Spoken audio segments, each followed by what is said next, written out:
Le microbiote.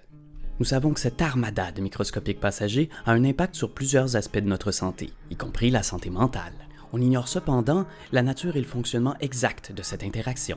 Une question sur laquelle nous nous penchons au Centre de recherche cerveau consiste à déterminer si l'influence du microbiote a des répercussions sur le développement du cerveau. Pour étudier ce problème, nous faisons appel à un modèle de plus en plus populaire en neurosciences, le poisson zèbre.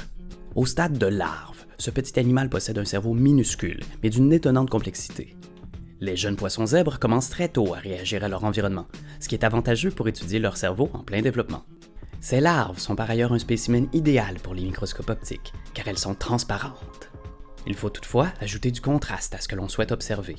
Grâce au génie génétique, des poissons peuvent produire des protéines fluorescentes à l'intérieur de leurs neurones. Certaines de ces protéines ont été conçues afin que leur luminosité varie selon le niveau d'activité des neurones. Avec un microscope très sensible, tel un microscope 2 photons, on peut alors regarder les changements de fluorescence subtils de ces indicateurs d'activité, et ce, n'importe où dans le cerveau d'une larve. On n'a qu'à l'immobiliser dans une petite quantité d'agarose et à lui montrer des images afin de pouvoir observer ses réactions. On peut ainsi comparer l'activité et les connexions du cerveau en développement de jeunes poissons ayant des microbiotes différents. Nous espérons que ce que nous allons apprendre sur la communication entre le cerveau et le microbiote pourra approfondir notre compréhension de ce qui prédispose certaines personnes à développer des troubles de santé mentale et ainsi nous aider à mieux prévenir et à mieux traiter.